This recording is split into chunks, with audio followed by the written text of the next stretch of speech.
7:45 Indiana in the morning on WCCS 101.1 FM, AM 1160, WCCSradio.com. Bob Pollock with us from the Extension this morning, and our visit presented by Marcus and Mack, voted best law firm and best personal injury lawyer 3 years in a row and best of Indiana County contest. Visit them online at marcusandmack.com. And I have in front of me from Homes and Gardens magazine an article that says, by the way, good morning. Good morning. Good to be here. 4 ways you are mowing your lawn wrong. Yeah. Okay. So, and we've talked about these in the past, but maybe at the beginning of lawn mowing season, I'll hit on these really quickly. Always mowing in the same direction. Starting it in the middle. Using the wrong mower for the job, meaning using a rider when you should push it, and you've never sharpened the blades. Those are the big deals. Now, when you hear that and you hear about those 4 things that we could be doing wrong, one of the things that stood out was the blade sharpening, because it says don't get them too sharp, because whereas if they're dull, they'll tear your grass instead of cutting it. If they're razor sharp, they're more likely to chip if they hit a rock. You want them to be about as sharp as a kitchen knife, but not as sharp as a razor blade. So that seems more like a preservation of the blade type thing than anything else. But if you get chips in the blade, then that's obviously not the best thing for them. But talk about sharpened blades on your mower and the importance of not tearing the grass with a dull blade. Yeah, we're trying to, just the act of cutting. We're cutting the plant, so we're affecting that. So we want to make a nice clean cut versus a ragged or torn cut. It damages more of the foliage, and the plant's going to regrow. It's probably more of an aesthetic. When you site issue, you'll get more of a brown edge because you've torn that edge versus just making a nice cut. So the color, you'll get a little bit more browning, with a dull blade versus a sharp blade. Mm-hmm. So that visual might be there when you look at the lawn. It won't be all nice and green. A little tinge of brown to it. What about the direction in which you're mowing? If you look at your basic yard, you mow it across east-west or up and down north-south. You should alter that from time to time. Maybe weekly, maybe it is not necessary to do it as often. But where possible, because some do have embankments where that's not even possible. Yes, don't do that where you're creating where you're going to flip over and roll right, down the hill. So some of those places there's only one way that you can really go. But where you can, yes, and especially where you have heavier equipment, riding lawnmowers, they can, especially if running in the same track all the time, you're compacting. Where those tires run, you're compacting that soil in that same place every time. And after a while, and especially when under conditions that we have now where the soil is moist and damp and you can press into it, we're causing compaction. And so over time that will then cause the need to go in and aerate more often. Yeah. And so it looks better too, to go different directions, because then it changes that viewpoint when you're looking at it. You get the angles. You go north to south one day and then turn that 45 degrees. Yeah. Or go on the angle and then keep rotating that around, and that way it always looks fresh. Doesn't look like you have ruts worn into it. You might even get yourself a checkerboard effect. Yes. After a while. Yeah. And some people double mow it just to get that effect. Some of the zero-turn mowers, mine is one of them, and I assume it is this way for most of the zero-turn mowers. When you turn, or when you try to go down a steep hill with that, you're going to lose the back end out of that. Yeah. It's going to flip around and you're be in a little bit of trouble. Hey, let's take a call. Good morning. To trim up the Cynthia plant. The best time. So those bloom in the spring.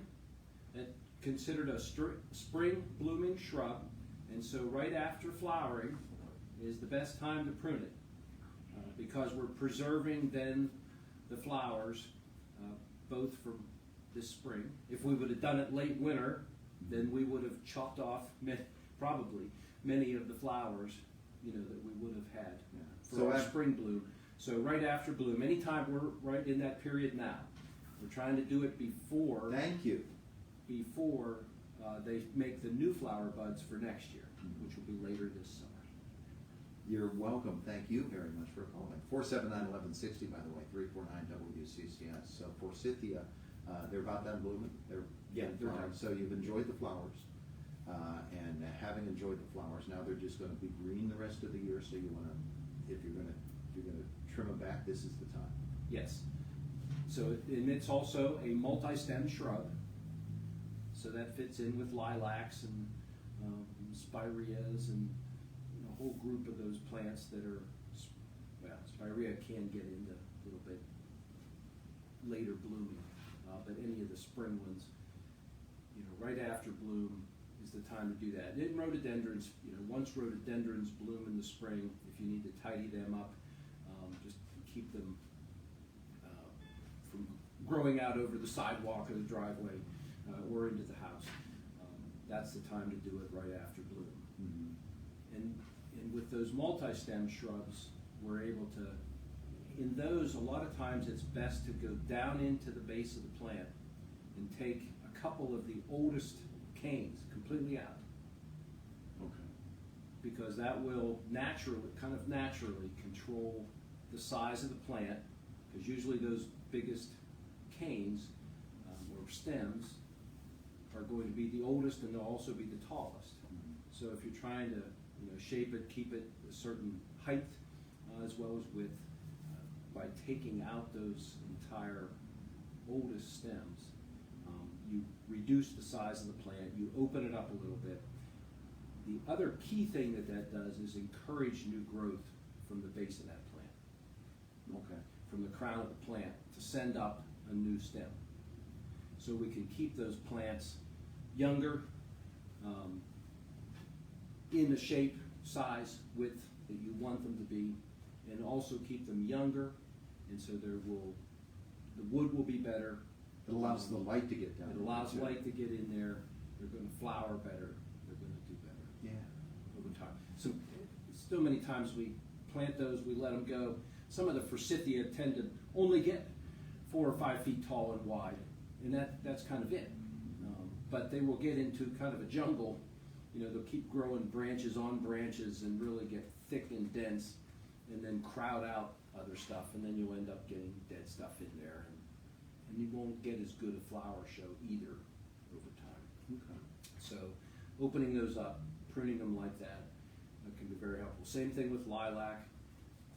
The older we let those plants get, lilac can get sometimes 12, 15 feet tall if we never do anything to them. Mm-hmm. And that might be okay in certain situations, but in other areas where they might get overgrown because of that, again, we can keep those very good shape, size-wise, just by doing a little pruning. And that doesn't have to be done every year.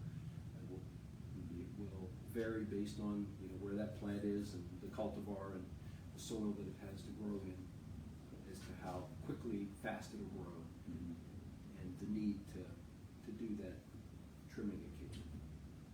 The shrubbery is to the point where it's ready for its first trimming of the year. And when you're trimming later in the summer, the plant's much tougher. But here in the springtime, it's all soft and fresh. And maybe you're not going to get as clean a cut as you would if it offered a little bit more resistance, if it was stiffer. Are there specific things that you need to look to be doing when you're trimming that first cut off on a shrub? For instance, I have yews, and so my yew trimming it down through the years, I've sort of learned that it's not going to look the best after that first trimming. Although I have a new trimmer this year, it's going to be a lot of fun just to see how it turns out. I can't wait to use it, and it might even be this weekend. Are there things that we need to be aware of when we give that first trimming of the year to a shrub? That kind of comes back to let a little bit of that new growth come out. Is the size of the plant? How much room do you have to work with? Do you need it to grow a little bit, or is it at the size you want it to be? So you might have to. You got to do it a little sooner, and you're pretty much taking off the majority of that new growth that might be there first flush. Yeah, mine's the size I want it to be with the old growth. So you're pretty much going in with the shears and I'm shaping it up. Yeah, and again even with those, the head shears, they need to be sharpened too, because you can really make a lot of tearing and ripping of branches, if those aren't sharp, and again that will cause damage to the stems, and you'll get browning and maybe even some dieback on there. Whereas if you just had that good sharp blade, it'll make a nice clean cut. And so a lot of times, plants get hedged like that. And there's advantages to that. It's fast. You can cover a lot of ground in a fair short period of time. You can get the job done. But you tend to get, in addition to that, if you need to use the hedge clippers, in addition to that, it would be good to take the hand clippers and just open up some holes in there. Not big holes, not gaping holes, but just to let a little bit more light in. When we hedge things, everything gets crew cut to the same length. Yeah. And so you tend to get a barrier there, even on your ewes, depending on how dense that outer layer is. And it's very thin. Yeah. So then you can look at that, and you might only have an inch or two of actual needles that are on those branches, and then once you get inside that, it's just dark, and it's just stems back in there. Yeah. So the more we can kind of keep it a little bit more natural, or open up a little bit of spots where we can get light in there, then we can have a denser, more needles, along the branches, and it's healthier for the plant. Yeah. Keeps down in there in And- the root, because we think about the roots down there, and if they're not getting any moisture, then obviously that hurts. And that can help too if for some reason there would be some damage, storm damage or something like that, winter ice. If we have a little more foliage to work with, then if we need to make repairs, we have a little more flexibility to do that. Like where the truck went through mine? Where the truck you. We're out of time. Oh, gracious. It was such a pretty view. It's the voice of Indiana County. It's WCCS 101.1 FM, AM 1160, WCCSradio.com. Never find that truck driver. He's a deep truck. Good morning to you. It's 8:02. Heating up when the Altoona Curve take on the Harrisburg Senators starting Tuesday, May 13th. The Peces Dorados kick things off on Tuesday when the That was that guy. Do a U-turn on Philadelphia Street. You betcha. It's a big truck. With lunch at the ballpark. Thursday, May 15th. Gosh. You don't get that much opportunity to do that. No, where's the part of Forces police? weekend, Friday through Sunday. Friday, we're giving a long-sleeve military-themed T-shirt away thanks to M&T Bank, PSCOA, Martin Oil, Altoona Mirror, Sweat for Vets, Care Smart Solutions, and Warriors Weapons and Wheels. Saturday is a military-themed jersey you can take home after the game. And trust us, this jersey is awesome. Thanks to the Altoona Railroaders Memorial Museum. And on Sunday, we light up the night sky with military-themed fireworks presented by P4 Club Therapy, Breezeline, and Southern Alleghenies EMS Council Incorporated. A homestand with everything starting Tuesday, May 13th, where we salute the military